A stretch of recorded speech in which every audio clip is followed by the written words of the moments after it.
Bonjour à tous, on va parler aujourd'hui de mode de vie et surtout comment changer ce mode de vie si il ne nous plaît plus.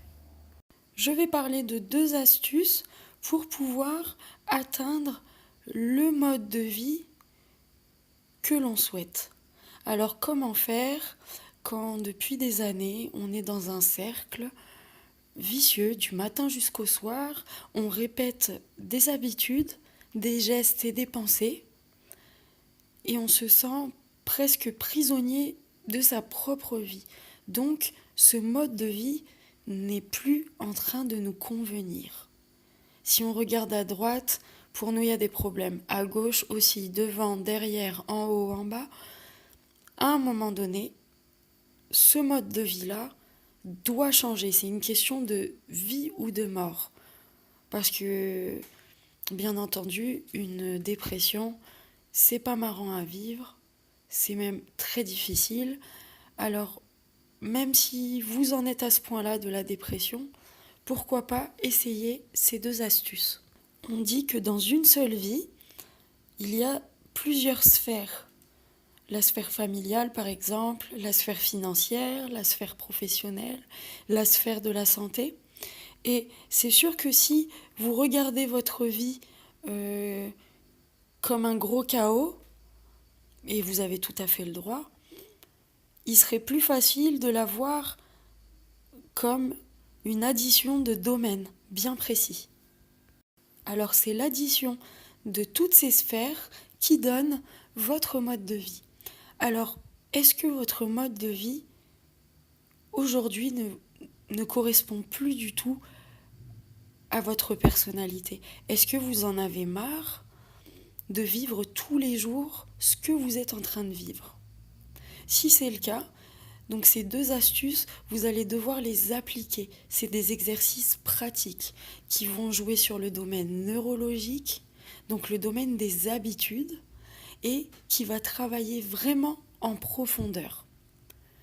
On n'est pas là ici pour soigner des symptômes. On est là pour s'occuper du terrain. Donc si on veut s'occuper du terrain, on commence par le début. La première astuce, c'est de repérer comme un enquêteur ton mode de vie. C'est de le connaître par cœur. Alors comment faire? Ce premier exercice consiste à prendre une feuille et un stylo et écrire ta journée type. Quel est ton quotidien? Que fais-tu du lever au coucher? Il est important de repérer ici exactement comment tu dépenses ton temps. Quel est aujourd'hui ton mode de vie?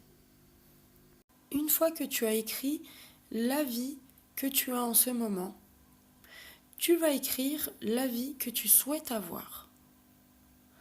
On a souvent tendance à se plaindre de ce qu'on n'a pas, mais il est très rare de s'être posé au moins une fois dans sa vie et d'avoir écrit ou même pensé à la vie de nos rêves. J'entends là sans se dire par la suite mais c'est impossible, je n'y arriverai pas. Quand on écrit la vie que l'on souhaite avoir, on a tout à coup devant soi la possibilité d'avoir des objectifs. C'est-à-dire que la vie que tu as actuellement n'est peut-être pas celle que tu souhaites.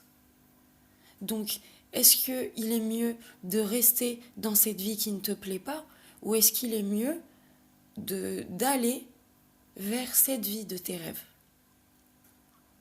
Donc, cette deuxième partie te permet de te créer des objectifs clairs et précis. Parce que si par exemple tu passes ton temps à grignoter et ton but c'est d'être plus mince, de gérer mieux ta santé et que tu écris dans ta vie idéale, voilà, et ben c'est ça que je veux. Je veux peser tel poids, je veux manger de telle manière. Où est ton objectif ici? Ton objectif, c'est d'aller vers cette vie-là. Donc automatiquement, jour après jour, tes habitudes vont changer. Et là vient la deuxième astuce. Avec l'astuce 1, tu as ciblé et tu as choisi. Maintenant, il faut planifier. Comment pouvoir, du jour au lendemain, comme ça, en un claquement de doigts, changer une vie qui date peut-être de 30 années? Alors, ça demande de l'organisation et surtout de l'intelligence. C'est pas contre toi que tu vas travailler, mais c'est avec toi. Avec la deuxième astuce, tu vas rentrer dans le monde merveilleux de la bureautique. Tu vas commencer à planifier ton temps. La deuxième astuce, c'est je respecte mon temps en le planifiant. Alors choisis une sphère de ta vie. Je te conseille une sphère à la fois. Quelles sont ces sphères? La sphère financière, la sphère professionnelle, la sphère de la santé, la sphère amoureuse, la sphère personnelle. Puis tu vas planifier chacune de ces sphères. Il est vraiment important de voir ta vie de haut.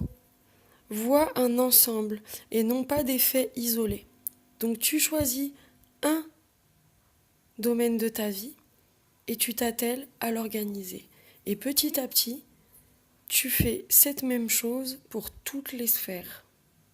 Tu t'y tiens, tu respectes ta parole pour garder une estime de soi et ton changement de mode de vie est déjà en route. Tu vas vite voir des changements. Bonne santé à tous et à bientôt!